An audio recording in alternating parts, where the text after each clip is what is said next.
We're back with more live from the Heartland, and we are broadcasting live from the Heartland Bar at 706 North Glenwood, right behind the Heartland Kitchen. And we are here now every Saturday morning. We encourage you all to come out. Great food is served, good drinks and coffee, and there's a lot of great conversation. I'm here with Tom Clark and Katie Hogan, and we are honored to have our musical producer Lynn Orman sitting up here on the stage. And Thank good morning, you, Michael. Lynn. Good morning, Michael. Good morning, Tom. Good morning, Katie. Welcome back. And Lynn has brought with her a wonderful young fellow with a great hat named Eric Noden. And he's a steel guitar player. He's got his dobro here. He's all ready to go. You just heard his music. So I welcome both of you this morning. Thank you. Thank you. So Lynn, you have such a interesting life, and you have a very busy Labor Day weekend coming up. Why? Very What busy. 100th anniversary are you Oh, celebrating? it is the centennial celebration of Paramount Music. I'm sitting in for the founder, actually, for Chris Raymond. Paramount Music, which is it's so fascinating. In Grafton, Wisconsin, Port Washington. In 1970, the first record was in 1917. The first Year of record. the Russian Yes. Revolution. And a lot of other things. The first record was pressed in Grafton, Wisconsin, and in 3 years, 1,600 recordings were made out there. And as we will find out, many of those recordings were all tossed into the river, never to be seen again from disgruntled workers. When the chair company, it was actually a chair company that made phonographs, and they threw them into the river. Anyway, it is a Well, 100th let's finish that celebration. story. They were making cabinets for your phonograph, for your phonographs, and one of and they their, would give away free records. that's what they did. And the workers weren't getting a fair deal. Well, no, they closed down. They closed down after 3 years of being open, and they were frustrated and threw all this. So there have been divers. There have been people that have gone to actually try and find these incredible records. And Eric will fill us in on some of the amazing artists that recorded there. I mean, King Oliver, Louis Armstrong, Ma Rainey, Charlie Patton, Big Bill Broonzy, Henry Townsend, Blind Lemon Jefferson, Sunhouse, maybe, or Skip James. Yeah, Blind Blake. So yeah, pretty Ma Rainey. So it's really an amazing 100th celebration. It is in Port Washington this year. It moved from Grafton. Port Washington is about 30 minutes, I think, from Milwaukee. Absolutely beautiful on the lakefront. Straight north off the lakefront. Right, straight right, and surrounded. On the fresh coast. On the fresh coast. And this weekend there will be the tall ship is coming in. There'll be tours. Every single hotel will. In the Port Washington and Grafton area, will have shuttles that will take you to the festival site, which is great. 21 bands in 3 days. And Eric Noden and Joe Flisco are one of them that opens the festival on Saturday. Eric, let's get you into this conversation. How did you get involved with this particular fest? Well, really, with the Paramount Festival, I got involved with it some time ago because I play a lot of early styles of blues. That's kind of my specialty, is playing acoustic blues and folk styles from the 1920s, 1930s. Mostly nowadays I write my own music, but it's highly influenced by these early artists that basically played acoustically before there was amplification and whatnot to make electric music. Now this Paramount Music had an interesting name of the label that a lot of these musicians ended up being recorded on. Did you Is that remember? Black Swan? Yes. Mm-hmm. Yeah, well, they were essentially race records. And many of Explain that for the race records. Basically, it's just a term that meant that these records were marketed to the African American community. They called them race records at the time, is what they called them. Even up through the 50s, I mean, race Right. music and rock and roll and Right. stuff, R&B. Yeah, and many of the artists that were recording, I mean, these were a lot of artists that were obscure. Geechee Wiley, Ida Cox, Alberta Hunter, a lot of the Ethel Waters, I mean, artists that became pretty well known in their own right later on. But Paramount, they had a scout, a music scout that would find a lot of these artists, and many of them actually lived in Chicago and would take a train, up to Grafton. And what was the significance of Grafton? It's because this is where the cabinet company was that was Right. housing phonographs? Right, exactly. That's where it was built. And there's one of the first Mississippi Blues trail markers out of Mississippi. One is here in Chicago on Roosevelt Road, and then I think the second one out of Mississippi is here, because so many of those artists did come from the Delta. So I know 21 groups have been booked for this, but what are your couple of favorites besides Eric? Besides that for people Eric and just Joe? sit and miss? Well, I'm very excited because, it started off as a blues festival. As a matter of fact, one of the times that I was up there was with David Honeyboy Edwards and also Henry Townsend. The stage is actually named for Henry Townsend. He's Henry the Mule Townsend out of St. Louis, one of the last recording artists up there. Unfortunately, Henry went up there to play and passed away the night before he was supposed to go on stage. But an amazing artist, so it is the main stage is the Henry Townsend stage. And so it opens Friday with probably three of my favorite artists, with Jim Lieben, an amazing harp player, Billy Flynn, who is one of the mainstays of traditionally plays a multi-instrumentalist, plays everything in between with the Greg Koch band. And then we've got on Saturday Kathy Greer, who is, they call her the New York Subway Girl. She's kind of amazing. She's a solo artist. She is sort of really interprets the music of Alberta Hunter and Ida Cox, and that's on Saturday, and then Eric, and then Saturday night we have Shamika Copeland as a headliner. That's Johnny Copeland's daughter, and a tribute to Paramount 100th birthday with the Blues Legends. It's Eddie Clearwater, John Primer, Sam Lake, Corky Siegel, with Billy Branch and the Sons of Blues. Wow. All in one evening. That's Saturday. And then Sunday. Sunday's pretty amazing too. Sunday is Reverend Raven and the Chain Smoking Altar Boys and West Side Andy. That's the name, Chain Smoking Altar Boys? That's it. I like that. Something Tom, yeah, Katie, you would like them. That's pretty, they're really amazing. And then it's a little bit mixed, they're mixing it up a little bit because they really want to bring in a new young audience. So they have a group called Star Set, which is sort of a cinematic rock group closing out the festival on Saturday evening. And then Nelson Street. Saturday or Sunday? Sunday evening, thank you. This is all next week, right? This is all Labor Day weekend. That's what I thought. And there's a progressive brunch on Sunday that you can go to and then follow that brunch all the way to the festival. So is it possible to go up for like a day and come back to Chicago? You don't have to stay there overnight? You don't have to. Except you'll miss a whole bunch of really good music the next day. Yes, you should stay for the whole weekend if you can get a hotel room. But let me give you the website where people can Sure. find out more information.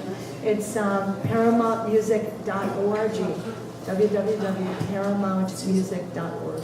Eric, You are ready to do some live music for us. Why don't you get ready to do your first piece? absolutely. You want to set it up for us?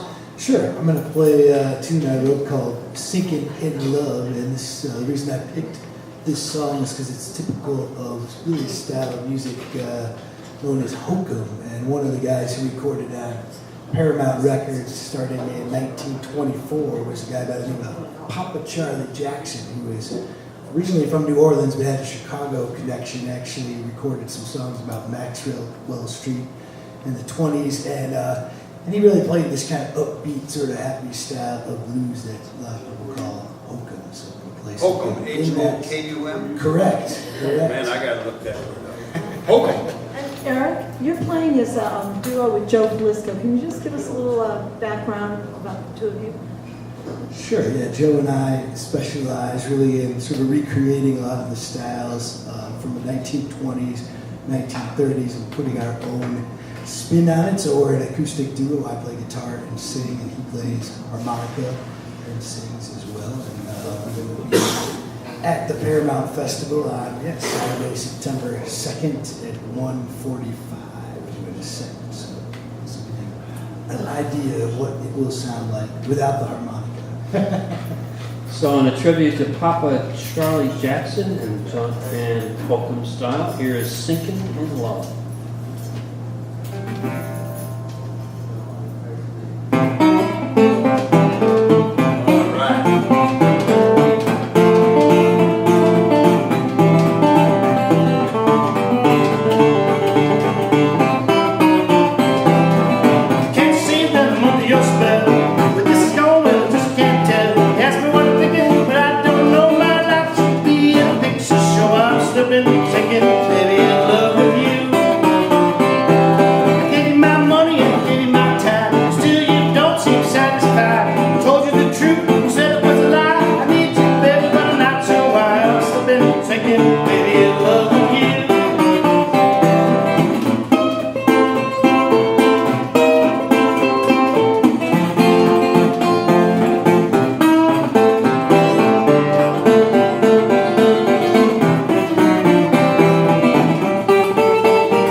As you make it back over to the microphone here, Eric, I'm curious how you ended up doing this kind of music.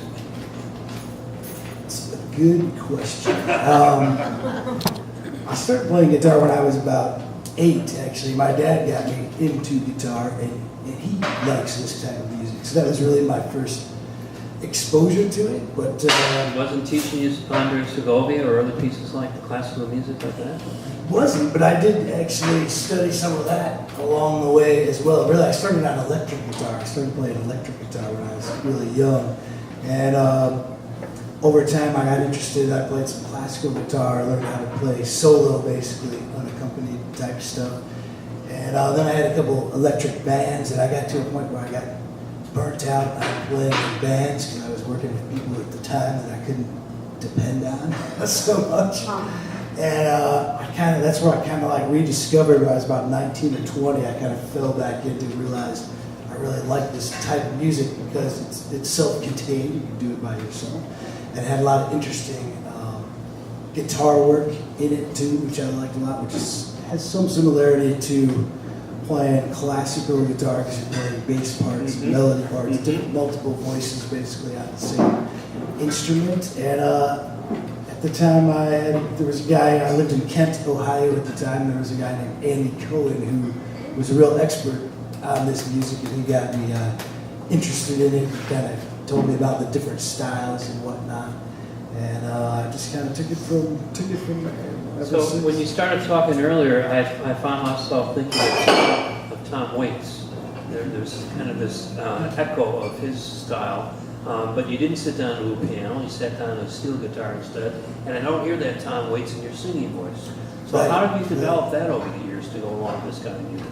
I guess I realized when I started getting into this music and I started learning just some of the basic things, dun, dun, dun, dun, dun, dun, dun, I realized you can only do this for so long without singing. And I realized that was an important part of the music was being able to sing. So I just started recording myself singing and playing, and I'll listen back to it and just kind of try to develop the sound I wanted from there.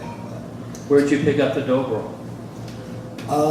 That one I've had for maybe 7 or 8 years, but you know, it's from National Guitars out of California. Makes really excellent instruments. They're modeled after 1920s, 1930s instruments, but they sort of started manufacturing them again in the 1980s, I believe. It's been my impression that sealed guitars get kind of passed along from one generation to the next. Did you get that new, or did that come from someone else? I got that new. I wish there was a better story behind it. That was a good setup. If I didn't want to let the truth, you know, get in the way of a good story. Where did you grow up, Eric? I'm originally from Ohio. I grew up in a town called Monroe Falls, Ohio, which is not too far from Cleveland, northeast area of Ohio. But I grew. Who's the first music you went out and heard, live music? And when's the first time you heard some old country blues? Oh, really? When I was probably when I was 8 or 9 or 10. My dad used to always take me to this festival called the Kent State Folk Festival. They used to have just a variety of music, including acoustic blues and stuff. One of the things I would normally be doing on Labor Day weekend is flooded out. It's the Fox Valley Folk Festival. That's a Yeah. great festival. Second yeah. time in about 5 years where their playing ground has been just totally wiped out. So I may have to come up to Port Washington and take in some music because I just need that on Labor Day Yeah, weekend. hey, it's a good alternative. It is, and it's going to be surrounded by water. You won't be in the water, but it'll be surrounded by water, and it's really beautiful. Well, it's a gorgeous site. It's a gorgeous town. Camped there once Yeah. nearby. It's a really neat place in Wisconsin. It really isn't that far away. No, I have fond memories because that's where we printed the first issues of Rising Up Angry, the newspaper That's back in historic. 1969. Wow. Wow. We used to haul it up there in a Chevy panel truck. It was part of the Heartland fleet at the time. One thing I wanted to say, because I know we are listened to all over the world, and Eric is heard all over the world because he just got back from a trip to the UK, and they're playing everywhere. And you just told me you do something called Concert Window. I'm wondering how people could see you who are listening and don't have an opportunity to come out to Paramount or any of the places you're performing live. Well, really the best way to see what I'm doing with Joe Velisco is on our website, rootsduo.com. That's where we list all of our performances as well as our online shows as well. So that and our Facebook page we're pretty active on too. So you have one last piece for us, an Sure. instrumental. Yes. Gary went to New Orleans. That's right. Any background you want to tell us? Interesting title, certainly. Yeah, well, I picked this. Who's Gary? Well, that's a good question. Actually, it's a reference to a guitar player by the name of Reverend Gary Davis. He's one of my big influences. Blind Reverend Gary Davis. He's Yes. so blind that I was at Grinnell in 1960 for a folk festival, and he was pinching young women on the. So I don't think he was that blind. Well, he's That's what I meant, blind Reverend Gary Davis. sense. So Gary Davis, he was a great ragtime guitar player, but this tune is a ragtime instrumental that I wrote inspired by his playing and also by the playing of a guy by the name of Blind Blake. And Blind Blake was also one of the great Paramount artists who started recording in 1926. And I wanted to play something kind of in that style. This is more of a style of blues that you don't hear as often because it's kind of a little bit more outdated and didn't get preserved in the Chicago blues and stuff like that. Well, why don't you get set up there, and Lynn, I'd like you to plug this festival one more time. Where do people go, attend to show up, and how Sure. affordable it is? Oh, well, I think it's very affordable. There's day tickets, but there's also a weekend pass that you can get for all 3 days. And if you go to ParamountMusic.org, you'll see everything. You'll see a great lineup of musicians. There's a young artist coming from St. Louis that I just love. He's on Friday. His name is Marquise Knox, and he was mentored actually by Henry Townsend. So he's great. He's in his early 20s. I think he was in his teens when he was mentored. Sue DeBanca. There's a lot of amazing women. Nelson Street Revival Band, some of our favorite artists. Kathy Richardson, who is with Jefferson Starship, and Ellen Miller, and Ann Harris, Peaches Staton, Dave Herrera. We've had them all on the radio. They have made up the Nelson Street Revival Revival, and they are on Sunday. The Money Crows, Big Al Jorn. Come on out, ParamountMusic.org. It's a great weekend. Lots going on. Tall ships, 60 craft beers, and just music in a beautiful atmosphere. And there's going to be an unveiling of the Blues Marker there as well on Saturday afternoon. Lynn Orman Weiss, thank you again for bringing music to our live production here. And Eric Noden, take it away.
Who was here this morning, and next week we've got wonderful music coming up. We're going to have Fruitland Jackson, and we're going to have people from the Evanston Roundtable, and we're going to have the Young Strachey All-Stars. So do good in the world, because the world needs all the good that you do. All power to the people, over and out. Have a great